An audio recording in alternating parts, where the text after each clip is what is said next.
So yan po mga kapro ko. Kain po sila mga kapro.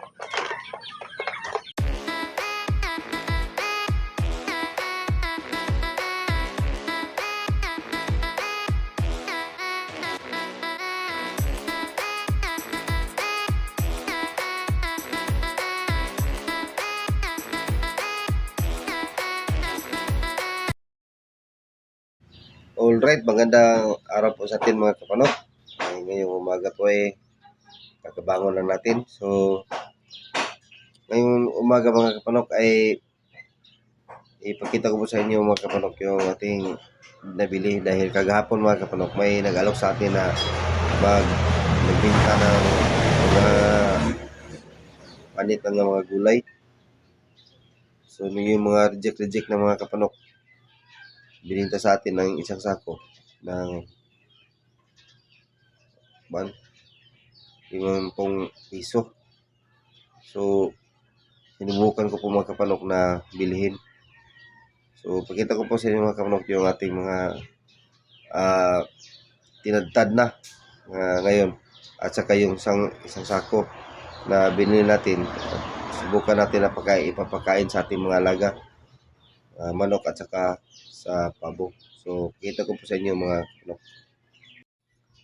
Ito po mga kapanok ko. Mga dahon ng pitsay cabbage o repolyo. So sa ilalim may pitsay. So ang bigat pala nito.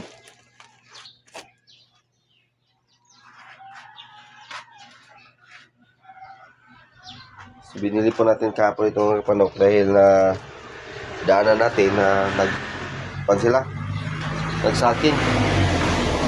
So subukan po natin mga kapanok na bumili nito at nagtadtad tayo. Pakita ko po sa inyo mga kapanok. So ito na po mga kapanok ko. Yan. So hinaluan lang natin ng kunting pids. Siya. So subukan natin mga kapanok kain sa ating mga alaga ngayon. Para makatipid naman po tayo sa ating mga pagkain sa kanila. Baka kainin po nila ito. So let's go mga kapanok.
So yan po mga kapro ko.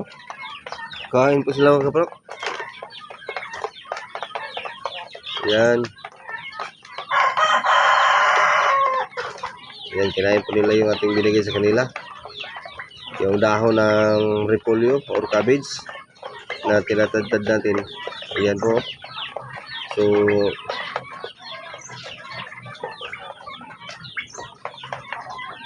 save natin mga kapro kung maubos ba nila. Yan.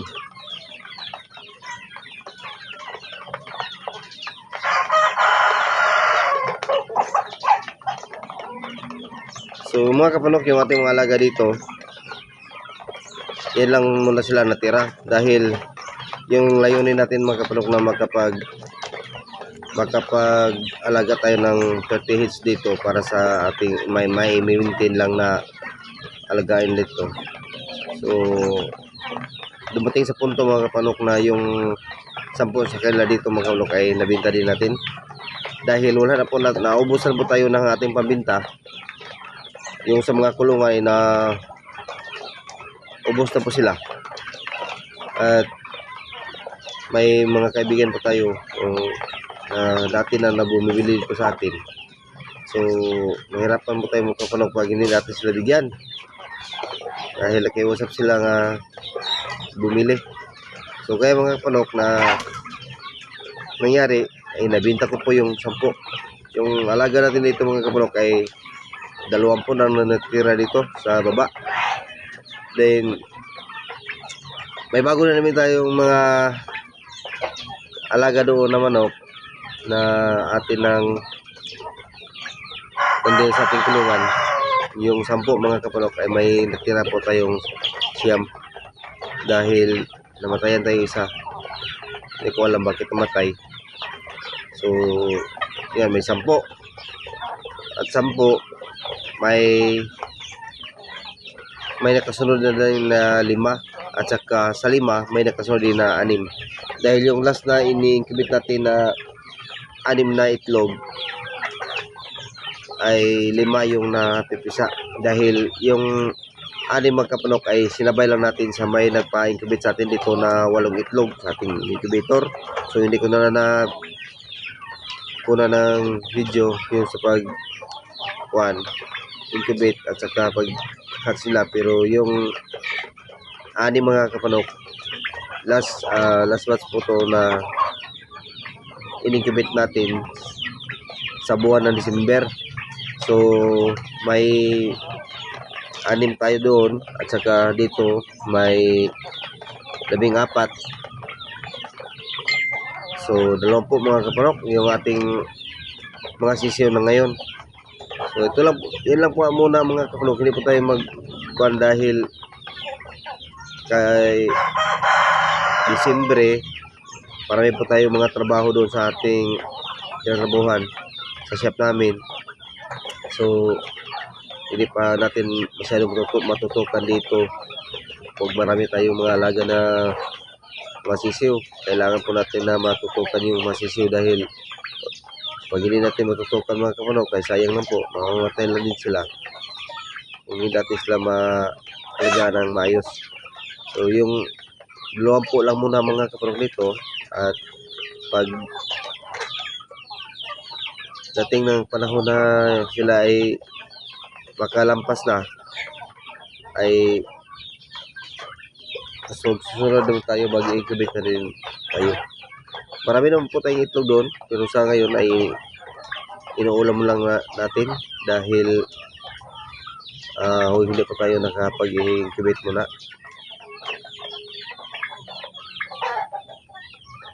Yung mga pabo natin, pag sila ay matransfer na natin doon sa area, yan, mag-incubate na tayo. Pakita ko po sa inyo mga kapanok yung ating mga alaga dito.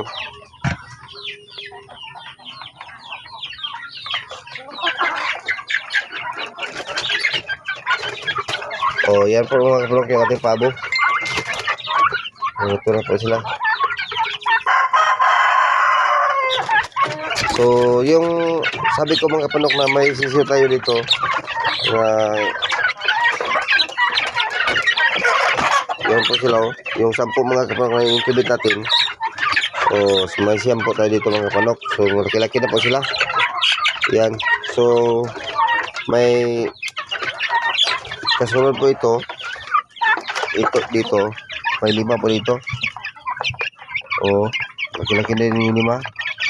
At saka may kasunod pa din ito mga kapanok na 6 kung doon sa loob ng ating bahay. Doon natin nilagay sa maliit na brooder natin. Yan. So pag malipat na po yung pabo doon mga kapanok, ilipat din natin ito sila.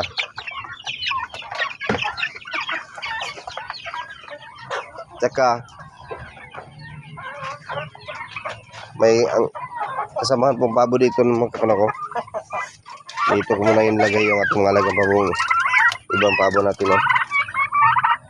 Pag sila ay malipat natin doon sa area ng pabo natin, yan, mag-incubate din tayo simula para yung pag ibinta na natin yung ating 20 heads, ay may kasunod din naman na mabibinta natin pag-incubate po tayo. So yan mga kapanok ko, yun na natira sa kanilang pagkain. Yun na lang. So dami ganing binigay natin kanina sa kanila, yan na lang natira oh. Yan. Uhubos din yan mga kapanok.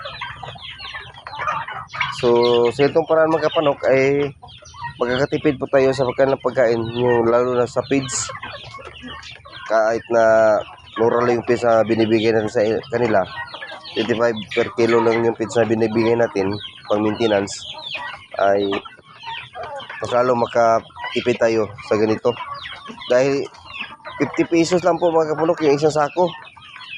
O yan ang nakakuan. Pero pag tayo naman ay kukuha doon sa landing, wala namang bayad mga kapanok, pero gasto lang din tayo sa pagpunta doon dahil malayo pa dito sa atin. Kailangan pa natin na bumiyahe ng 25 kilometers bago tayo makarating doon. So buti na yung 50 pesos per sack.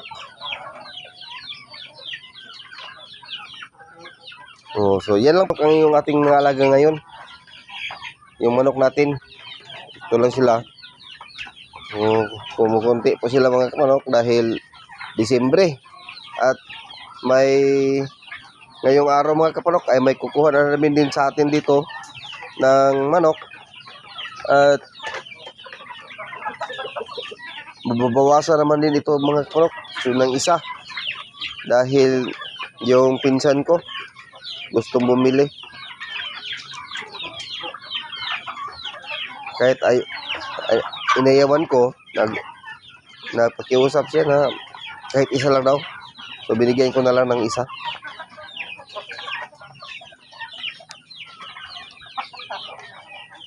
So okay lang yan mga kapanok. Hindi naman po tayo titigil. So kahit buwasan sila, ay mayroon pa rin naman tayong mga paratingay na mga sisi. At kaya mapaitlog pa din tayo para po sila ay may incubate natin at may mauulam din natin. Yung mga maliliit mga kapanok na itlog, yan ay inuulam natin, at saka yung mga may malalaki, yun ang ini-incubate natin. So yung lima doon mga kapanok,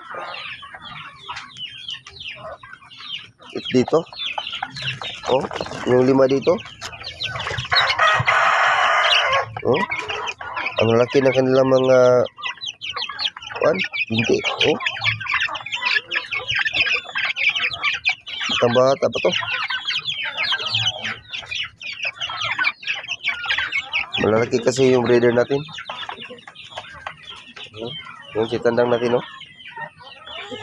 Dalawa lang pong tandang natin ito mga kapanok, dahil yung una na sa video ko na yung isa na gawin nating tandang ay nabutan po siya mga kapanok ng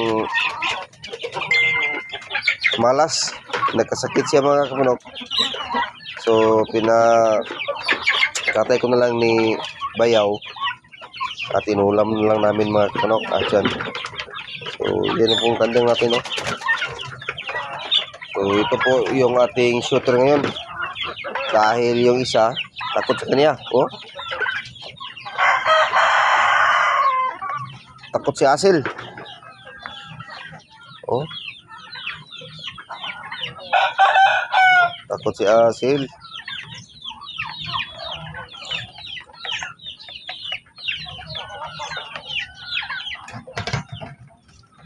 So yan lang po muna mga kapanok yung ating video sa araw na ito. Sana ay subscribe nyo. At salamat pala sa yung mga kaibigan natin na patuloy na sumusuporta sa atin. Yung mga kaibigan natin doon sa mga OFW. Shout out kay Anthony Pading Hampak. Shout out po diya sa Saudi. So, thank you for watching mga kapanok. God bless po sa ating lahat. Bye-bye.